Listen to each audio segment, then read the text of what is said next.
Thank you, everybody, for joining. Well, thank you for joining me today on Let's Talk Seniors, Memory Care Issues, Alzheimer's, Dementia, and Parkinson's.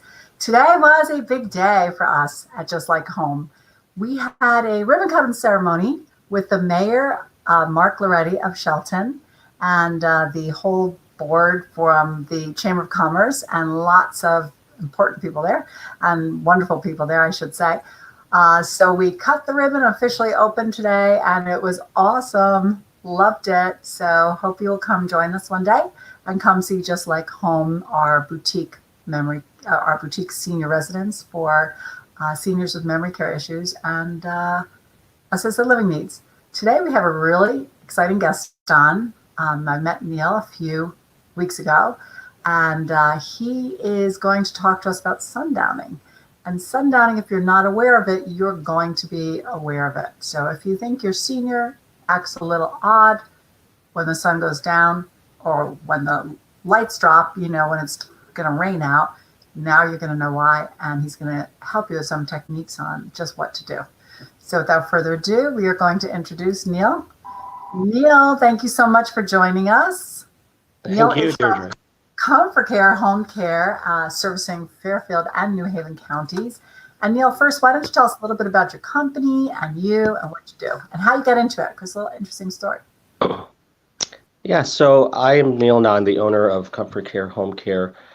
We are what's called a non-medical home care agency. All that really means is that we're not giving injections and medicines, but we are assisting mostly seniors, but really anyone who can benefit from home care assistance, for as little or as much as they need, with activities of daily living, so that they can continue to live independently in their home, wherever that home might be.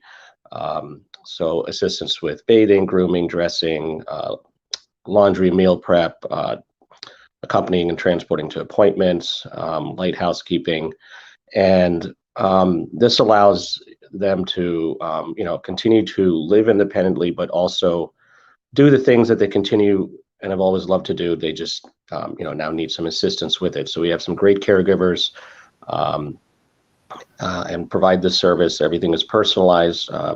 So we work closely with the families to develop the best care plan, and then we adapt as we need to. We also do have, the reason we're here too is that we have a specialization in caring for clients with Alzheimer's or another form of dementia.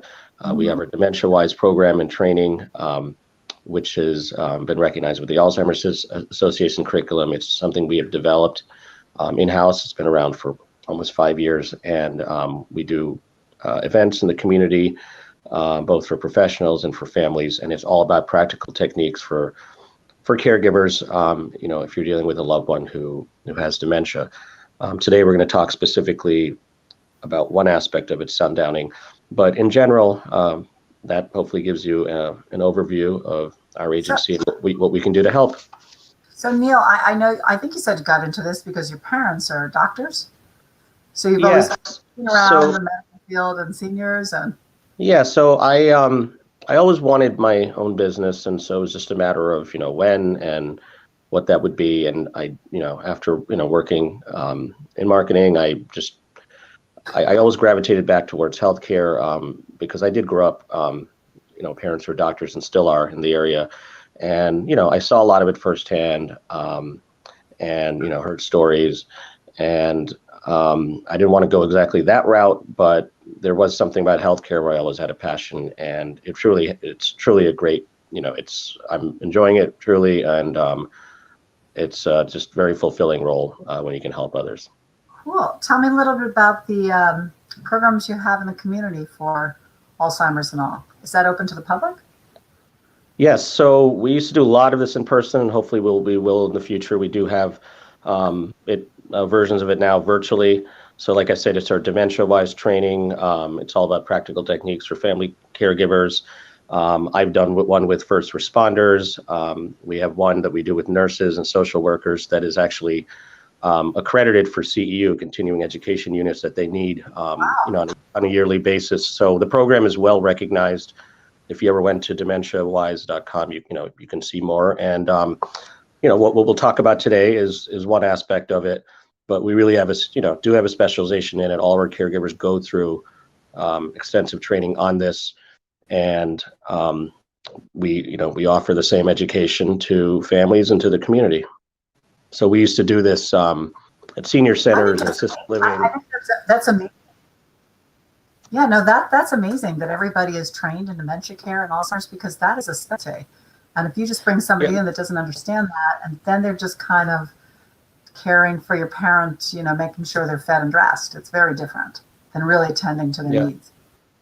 So that's a required part of our training when someone gets onboarded, regardless if you may or may not ever work with a client with dementia. And then if you do, we're going to deep dive further into, because there are different types of dementia. Alzheimer's is the most common, about 70%, but we'll go into the specific needs, and we'll do deeper dives on that, and we can do that with the families as well. Cool. So I know today we're going to be watching. Why don't you set us up here on our video for Sundowning, and then we'll come back to you so people can ask questions after they are viewing it. Does that work? Sure. So this is the majority of this is going to be actually video based, which is good. It's with our dementia care specialist who helped develop this with us, Dr. Deborah Virvo. So I'm going to let her do a lot of the talking. But essentially, sundowning is also known as sundown syndrome, and it refers to behavioral changes that can often occur in the late afternoon or evening with people who have Alzheimer's or another form of dementia. It can include forms of aggression, agitation, delusions, hallucinations, paranoia, increased disorientation or wandering and pacing. And this can often be very difficult for families, both, kind of understanding why this is happening, but then how to manage it and how to proactively, because everything we do and we train is how to be proactive and prevent challenging behavior as much as you can before it starts. So we're going to go through some key tips around this. And, afterwards, if there is any Q&A or discussion, or, anyone had a personal experience, which I'm sure, people do, we can, there's always an opportunity to talk about that. But hopefully this gives you an overview of what this is and ways that we've found help manage it in a more positive, meaningful way. Let's go to the videotape. I think I'm going to have to click us off and click that on. So let me see. Remove you and share the screen. And I believe that is how we do it. Yeah, I am excited to learn this, because when you do have a senior that is becoming aggressive, when it's either turns dark or dusk out, you need to know what to do. All right, it says allow screen. Hold on. So much for live, Facebook Live.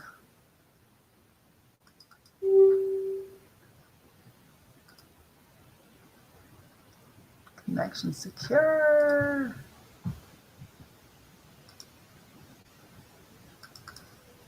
You see Neil, do you see my screen?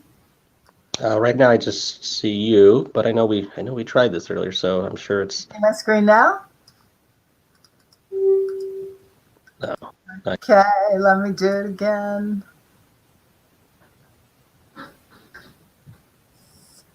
Entire screen. All right, let's go entire screen. I think that's it. There we go. Yeah. Here we go now. Sundowning, preventing and managing. Webinar, which reviews sundowning and how to prevent and manage it when present. Please let me welcome our host, Director of Special Populations, Dr. Deborah Virvo. So glad you could make it for today's talk.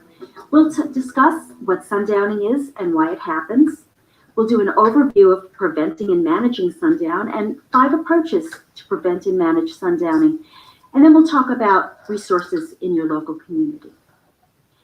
But first, I want to say that this webinar is for educational purposes only, and the information provided is not intended to be diagnostic or serve as a substitute for actual medical advice.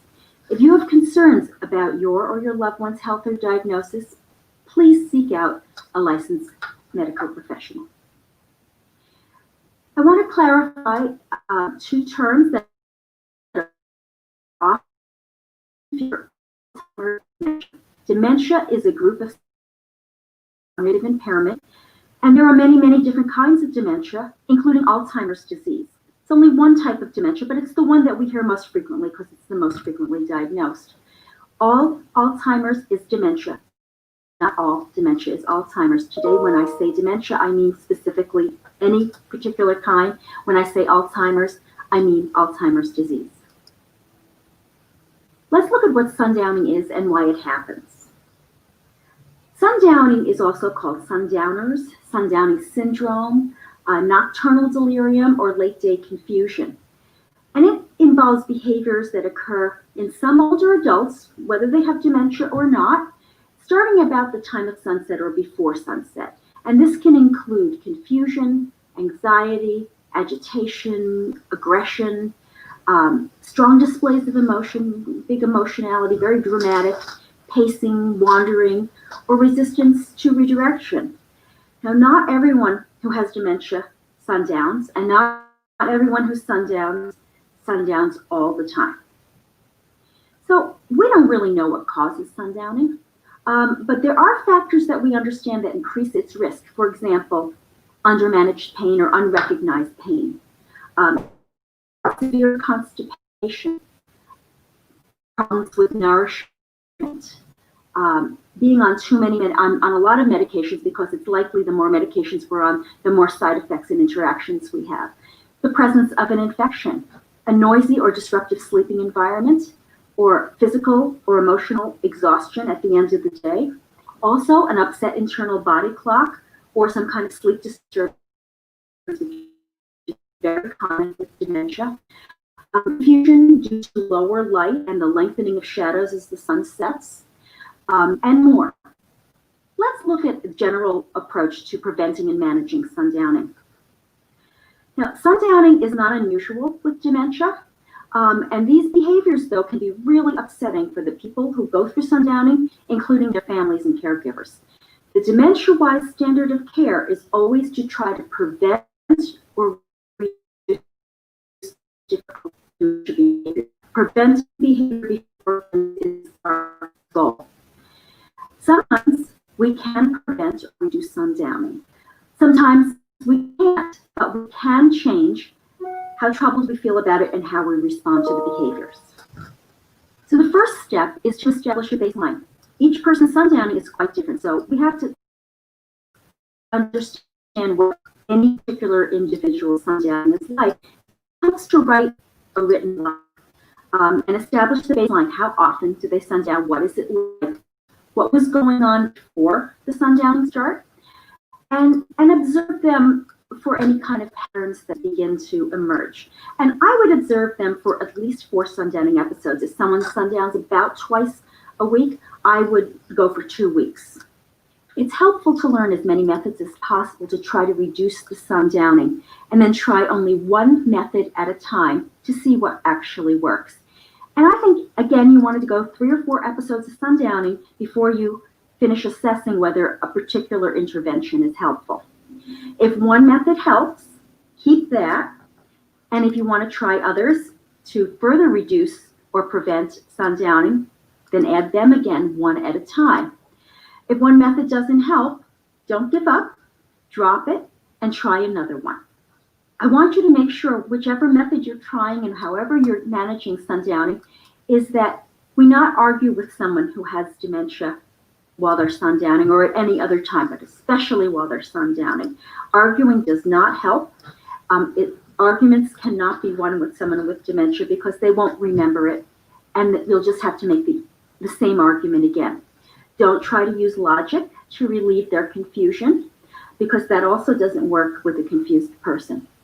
It's important not to yell at them or tell them to stop. That sundowning behavior is very tempting and totally understandable, because often by the end of the day, caregivers have just about had it and are at the end of their ropes. But it does not help to yell at them or tell them to stop the behavior, because they don't understand what you're referring to. Important not to act angry, disapproving, or punishing, including the next day, because they're not going to remember what happened. So any of the reactions that make the person with dementia more unhappy, more out of control, are going to make you more unhappy as well, and it's not going to help the situation. Now, sometimes they give antipsychotic medications for sundowning, and that really is a last resort. It's not a first resort. It's often treated like a first resort, but it should be a last resort. And that's only if there's imminent danger to the person or to someone else.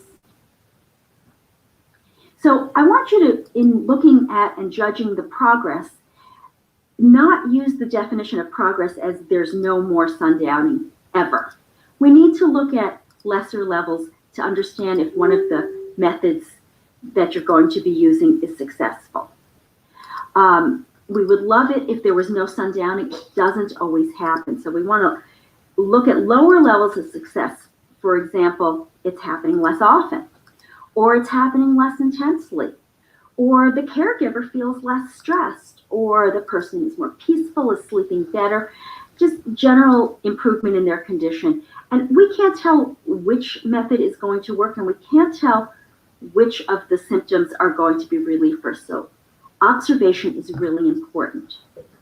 Let's look at 5 approaches to prevent and manage sundowning. Now, these 5 are not the only ones possible, but they're a really good place to start. If you find other methods to prevent and reduce sundowning, you would add them in the same way, one at a time, and assess them for about 4 or so episodes. It's really important that no matter what you're doing, that the caregiver and other people around the person who's sundowning remain calm. Because people with dementia take their cues from people around them. So if we come in and we're tense and we go, oh, it's sundowning time, it's going to be terrible, and that's the body language we have, the person with dementia is going to see, oh, there's something bad going on, and it's going to make their behavior more difficult. So always remain upbeat and positive, even if you have to fake it. The person, then we will see whether or not they're actually sundowning or just reflecting off of your emotions. So the first one is to use best dementia care techniques all day long. Learning as many as you can, listen to more of the Dementia Wise webinars to learn as many as possible, and then treat them in a way where they continually feel safe, cared for, understood, and are engaged in positive activities. And these strategies alone will prevent or reduce difficult dementia behavior throughout the day. Our goal here is to get people in a better mood, in a better place before sundowning starts, so that they're not already overwrought and then we're putting sundowning on top of this. These are not techniques that are often taught. They're not often used, but they're very successful. And I hope you'll watch and learn more about Dementia Wise. The consistent use of best practices throughout the day sometimes can help prevent or reduce sundowning. The second method is to improve the quality of their sleep. Many people with dementia have really highly disturbed patterns of sleep. Sometimes that starts many years before the other symptoms of dementia come around. And as a result, they're tired towards the end of the day. Many of us are tired around sundown time. So it's not surprising that someone who is struggling with dementia might be tired. A nap in the afternoon might help them prevent or reduce sundowning. And alternately, there are some people who are napping too much and they can't get to sleep at night because they've slept so much during the day. So in that case, you might want to shorten or reduce naps during the day so that they can get a better night's sleep. And then you want to apply general good sleep hygiene, such as optimizing the type and amount of light at night, reducing noise, reducing activity, no caffeine or chocolate in the afternoon or the evening, just so that we can get a better night's sleep. Sometimes that will help with sundowning. The third method is to try to increase physical activity, particularly in someone who is very sedentary and has very little activity. We want to help that person engage in a way that's safe for them, that they tolerate given their strength. And we want to do this in the morning and mid-afternoon. We don't want to do this too close to sundowning. This is a great time if there are physical therapy exercises that need to be done on a regular basis is a great way to get them in and also try to prevent or reduce sundowning. And we know that being more active can often improve sleep patterns. So it's beneficial in so many different ways. The fourth method is looking at whether or not someone else is the trigger for the sundowning, someone who is not the person with dementia, and that might include you as the caregiver. Anyone who is present needs to be looking to reducing their triggering behavior so that they're not making the behaviors of sundowning worse. A lot of dementia behavior that's difficult is actually triggered by caregivers. And we certainly don't do it because we like to do that. It's inadvertent. It's because we're not aware of best care practices. So caregivers, family, friends need to be further educated in best care strategies so that they're not triggering difficult behavior. And as we're looking at the pattern of sundowning, look at who is present and how that relates to days that there are sundowning. If the people who are triggers develop better care skills, they might still be able to be present during sundowning without triggering them, without triggering difficult behavior. But it may also be that those people simply shouldn't be there during sundowning. And the fifth way what we're going to look at is increasing meaningful activities. Boredom and lack of engagement and stimulation is often the mother of difficult dementia behaviors. So you want to be starting and supervising really loved activities throughout the day, not just around sundowning, but throughout the day, and especially before sundowning. Keep in mind that when there's dementia, activities may not be a good idea beyond 20 minutes at a time. The attention span may not be good. Maybe 30 minutes if they're really engaged and not advanced in their dementia, but 20 minutes is probably a good goal, and shorter if things don't go well. And meaningful activities can include any kind of care task customized for that person's preferences and pleasure, and encourages them to participate. So a shower or a meal or getting dressed in a way that really engages that person's personality and preferences could be a meaningful activity. So for additional resources in your local area, if you're a family member with someone with dementia or a healthcare professional who's managing dementia patients, dementia care, caregivers, or families, our local offices can assist you with strategies and solutions for your dementia care challenges. I encourage you to contact your local Comfort Care or At Your Side office for information about our dementia services. And if you'd like to know more about Dementia Wise and learn more best care practices, look for Dementia Wise presentations and family caregiver support groups in your area. And you can also sign up for free information about dementia care and other topics by visiting comfortcare.com or atyoursidehomecare.com. Thank you so much for joining us.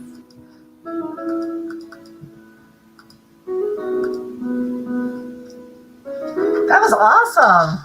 Awesome. I'm sorry about the video. I don't know how it started to play and didn't play, but I was taking copious notes because I thought it was like so useful. So I do have questions for you. So sundowning can happen just if in the middle of the day it gets dark, right? Oh, now I can't hear you.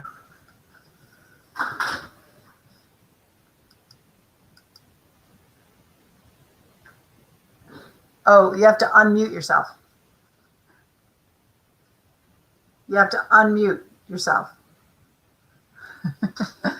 Sorry. Okay. Sorry. That's okay. So it's not necessarily always related to darkness because, a lot of it can be just at that time of day, they're just exhausted. It's usually at the time when caregivers almost had it as exhausted too. Somebody once described it similar to if you're, working and you get that 2-3 p.m. slump, you need a coffee, Red Bull. So it's in that kind of way, it's similar in that it doesn't have to be like when it's much later in the evening when it's dark. It could be around that time. Usually, many times it is. So kind of think about how you feel around that. Sometimes how some people feel around that time of day. But obviously it's a little bit more exaggerated. Yeah, she was saying that caregivers inadvertently cause triggers. What kind of triggers do we cause with our seniors?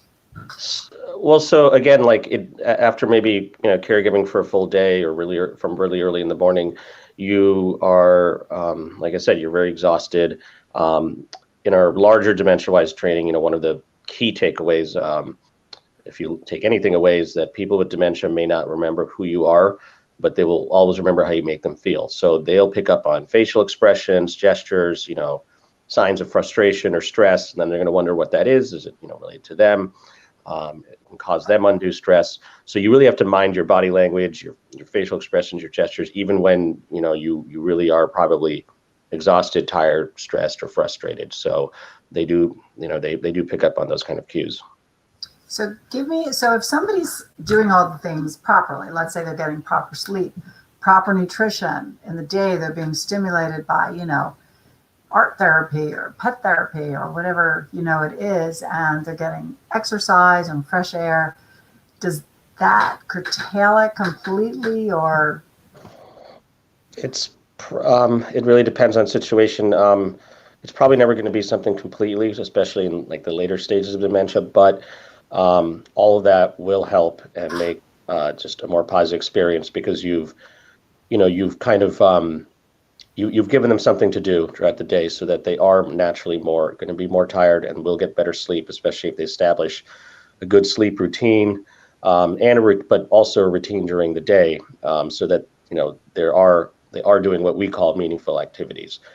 So all of that will help.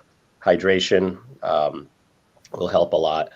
And over time, you'll see improvements. Just, you might not see it right away, but I think every week or so or day, you're going to see things that are improving. And then you're going to slowly learn about the things that you're doing, what's working and what's not. So some of it is, trying different things, but it will definitely make a difference. And we've seen that it has. I had a relative who was super funny and nice and sweet, and then she had really advanced dementia. She was in a nursing home, and she was cursing and swearing up a storm. And then she was sundowning all the time and screaming at everybody that came in her room and her kids. And I don't know what could they have, what kind of things can you do if somebody's in that advanced stage and they're in a nursing home and they're not getting the exercise or the fresh air or whatever because they're bedridden?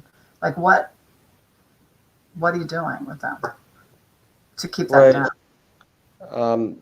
Yeah, so these nursing homes and assisted livings, there's some really good ones, and they do provide a lot of activities. I mean, we even come in and do activities, but it's kind of it's not as one-on-one with being in the home. So you're not. It's kind of like if you're not going to participate, there's not enough, I guess, resources to kind of push you to do. So then you might just, for example, lay in bed all day. But I think even a little bit, or even a walk, things like that can help. Music is very, very important, I guess, and very helpful. I think it's the ability to preserve the longest. That's preserved the longest. So you can get creative in that ways. That also even helps with going to bed if they're resistant to showering, because they do have sensitivity to water. It can serve as a positive distraction. So and then as much as the families can do to visit, but then get very involved with the caregivers who are in those communities, facilities, with taking a social history of your loved one, and knowing what what their life was all about, things that you can talk about with them, they can relate to. The older memories are preserved much longer. It's really the short term that goes first. So get very involved in the care plan so that they can customize that person's day as much as they can. And, even small things can go a long way. So the sensitivity to water, that's part of dementia. Is that a sign, or is that just something that occurs? It's something that occurs. I don't know if you would look at that and then just have a diagnosis, but that's why a lot of times we just opt that, they do a sponge bath in bed. But But yeah, I wouldn't say it's a sign, but it's not something you would do as a diagnosis. It's something that comes later on. So how important is routine? Routine's very important, because, it keeps somebody active to the ability that they can be active. And, it also gives them some purpose and, in meaning in any given day. And sometimes that might involve going back in time and storytelling, and it might be that you hear the same story over and over, but it's not about you. It's about, it's about them and having positive experience. And if you can make that happen on a day-to-day basis, it doesn't necessarily matter what it is or whether it's the same thing, but a routine, once you kind of really get to know what's working, will definitely help prevent more challenging behavior. So like having a routine that's a bedtime ritual and having a routine that you're exercising, let's say before lunch or after lunch, and going for a walk, and having like more of a set routine, and then having a ritual for bed will help for better sleep and hydrating and all, and that will keep sundowning down. Is that what you're saying? Yeah, that, and I don't know if we didn't get into too much of it in this version. It's a shorter version. So yeah, hydration, lighting, ambient lighting, things like that will help and will go a long way. And that consistency will as well. Should it be bright lights or what? No, more like ambient. Like table lamps.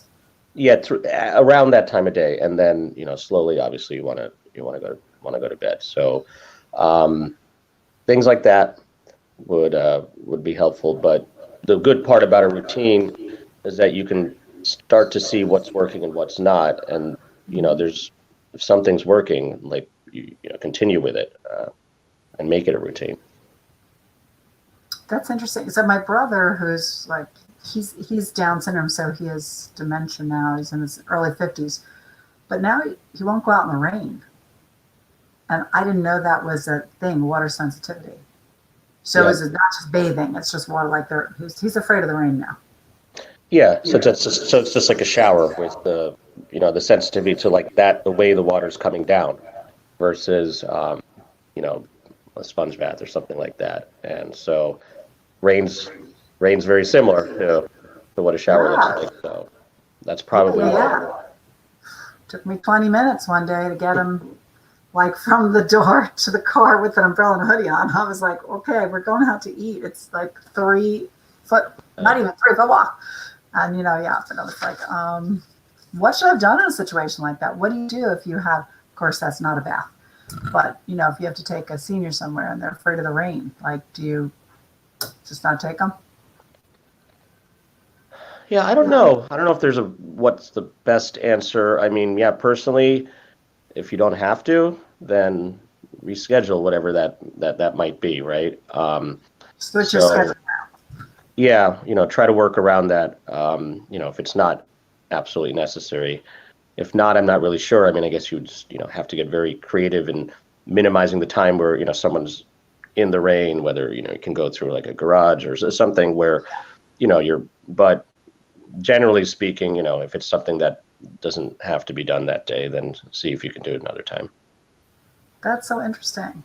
So without even knowing it, we cause a lot of this ourselves, like when we're caring for our parents.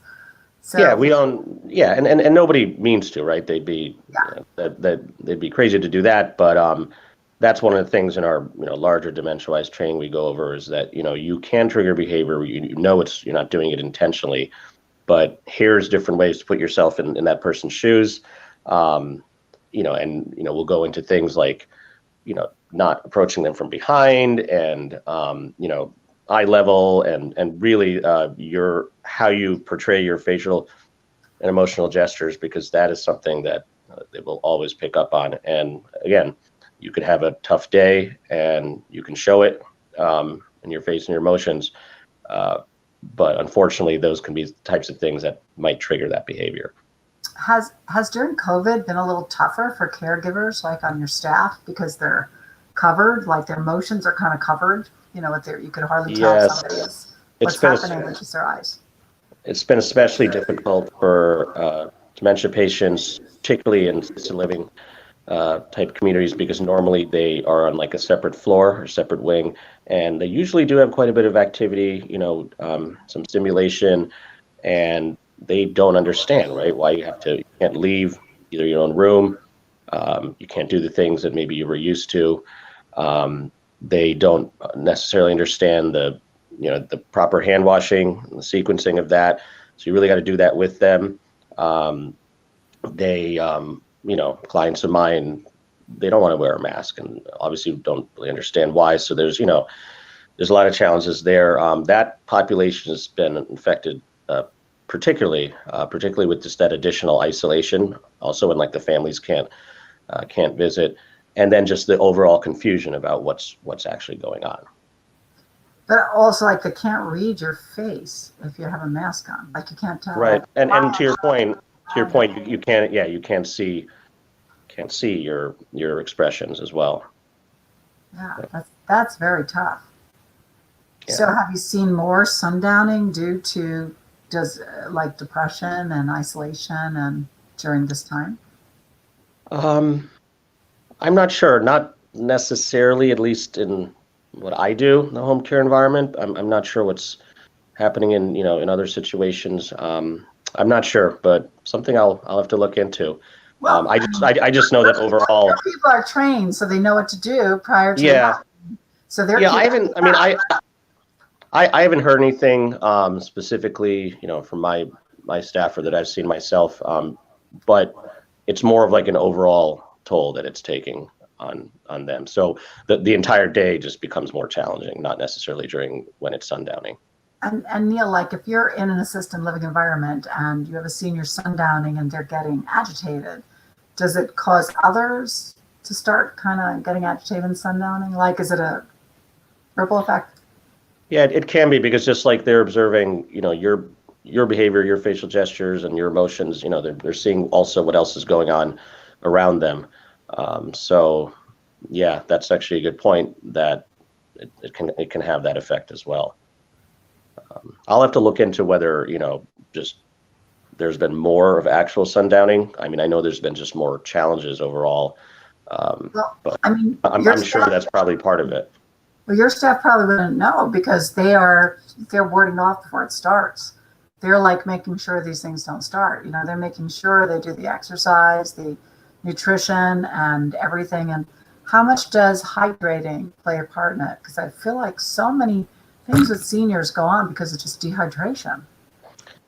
Yeah, hydration is important anyway for seniors, for any seniors in general. And so it's just as important for patients with dementia, but also because they're not going to remember to do that themselves, right? To hydrate appropriately. So you really do have to be more on top of that, because it's just something that is important for seniors in general. Some know and have the ability to do it themselves and can remember, but in this situation, I have to remember. Almost like, how much did you drink today? I have to drink some more water. Like, it's, and for a senior, when you just have like a sweet tooth, or you just really just want to drink soda or something. Right. Well, often, if they're often sitting in one area, whether it's the couch or recliner, and some table next to it, we're going to have things that are both familiar to them, but also like always have a glass of water there, and have it refilled, on some ongoing basis, and just reminders for that as well.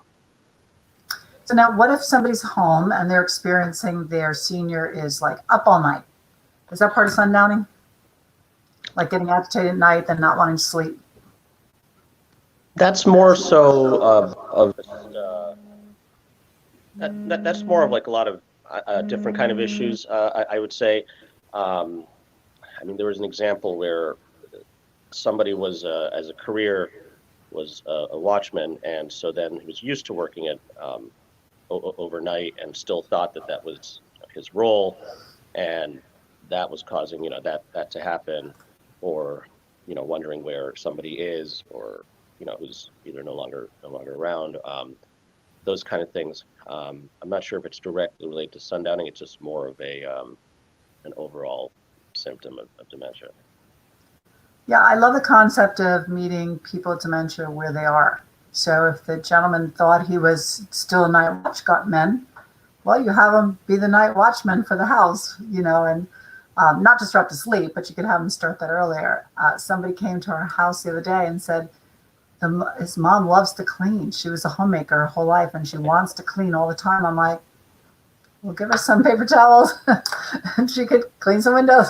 Yeah, do it with her. Just make sure she's doing it safely, like things that she can do, small tasks. I mean, and then talk about it.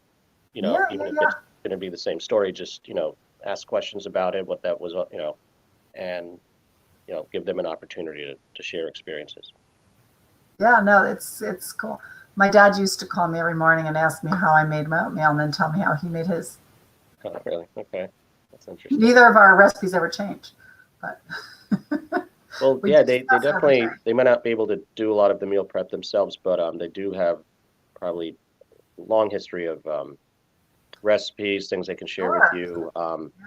If you have the opportunity to preserve that somehow, like digitize it or, in some way, just like you would do with old photos, that's an activity you can do together and that can carry on, from generation to generation.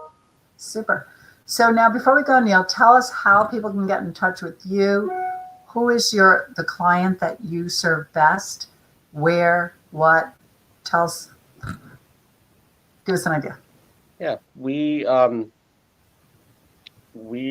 essentially full service. I mean, so we work with a wide variety of clients. Some mostly seniors, but there can be somebody, either with special needs or that needs similar type of assistance. But, this can range from companionship, things like that, to more advanced personal care, which is more along the lines of we've talked about here. So, we don't just do this randomly. I personally meet with all the families and really get to know them and the home environment, and then decide, help decide who is going to be the best caregiver match. Try to keep that very consistent, especially now. We really limited who goes where and just kind of consolidating, who's taking care of whom, and kind of something we were doing anyway. It's nice to have that consistency as someone kind of grows to be part of the family. That's when you're doing a good job. So definitely work in a wide array, and everything, like I said, is personalized. And we want to meet you, and we want to really get to know you. And there's always going to be follow-up, and anything can be adjusted as needs change. So we can be reached many ways. The phone number, I think, is right up there. So that's 203-612-8966. And the website is comfortcare.com, comforcare.com. And you have the Fairfield County / Fairfield CT, or you can go to the main one. It'll direct you, but comfortcare.com / Fairfield CT. Like I said, that's Fairfield, New Haven counties. And there's a wide array of information there, including some additional videos and resources around this and other topics. And you can, like I said, there's email as well, which is on that website. So whichever way works for you, we'll get it. We'll make sure to get back to you. There's no obligation. We'll free consultation, answer questions you might have, and then we can always go from there. Neil, super. You gave so much information, which is awesome, because there are so many people now with their parents at home, even if they want to put them somewhere, are apprehensive, but they're not sure, they haven't taken all these dementia classes that your people have. So this is great information, so they can be a little calmer and know what to do with their seniors and why they are getting maybe a little aggressive, when the sun goes down. So I thank you so much. And I know your wealth of information. Will you come back on and give us some more?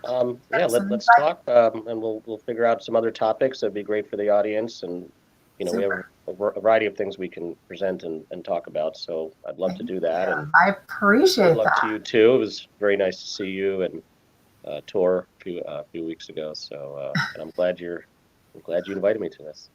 Thank you, Neil. I appreciate it. So everybody, Neil Non, Comfort Care, Home Care, they're actually a national organization. You have a Fairfield County, New Haven branch, right? Mm-hmm. So they have a lot of backing behind them and a lot of experience, and they're very well trained. So you're getting a solid group behind you. 203-612-8966. 966. Oh my gosh, I put my glasses on to read that. Thank you, Neil. Thank you for coming on. I appreciate it. I'm going to say goodbye, and I thank you so much, and we'll see you very soon. Take care. Thanks, Neil. That was cool. I love that whole idea. And it's so important to meet seniors where they are. So, you know, if you have a senior that is sundowning, don't agitate them. They can't help it. There are things you could do to prevent it. And you want to stay calm at all costs. You don't want to make the situation worse. So, Neil, Anand, give them a call if you have any if you need any more information on that, or dementia-wise. That was a pretty cool site. I'm going to go on that and check it out. So I hope you enjoyed this, and if you love the show, come back tomorrow. We have more show for you. Till then, I'm Deirdre Virvo, and I look forward to... Hi, Deirdre here again. Thank you for joining me on Let's Talk Seniors Memory Care Issues. Is this an issue hitting home? Do you have a parent or loved one with memory care issues who you feel is not safe at home anymore? Are isolation, falls, and safety issues becoming a big concern? Welcome to Dogwood Senior Home, premier boutique residential senior living specializing in memory care. It's country living at its best in the Huntington section of Shelton, Connecticut. We're truly a home with only 6 senior residents living as one family unit. Senior residential homes are concepts sweeping the nation with 47,000 across the U.S. We're pleased to open Dogwood Senior Home as it will be only number 6 for Connecticut. Brand new, sparkling clean, opening mid-June. And safe, safe, safe. We are COVID-free. Residential care homes boast a very low COVID infection rate across the nation. This is due to the intimacy of size and speed in which the caretakers can shift to accommodate immediate needs. They are much safer than the large homes and facilities, as you can imagine. It has been documented that residents have less falls and a better quality of life in a residential home environment. Our home is more affordable than the big box facility. You pay one all-inclusive price, and that price is guaranteed for the life of the resident. With an incredible 1-to-3 caregiver ratio, which you won't find anywhere else. Our friendly, loving caregivers are dedicated and trained in Alzheimer's, dementia, and Parkinson's issues. We're only taking 6 residents, so the home will fill up fast.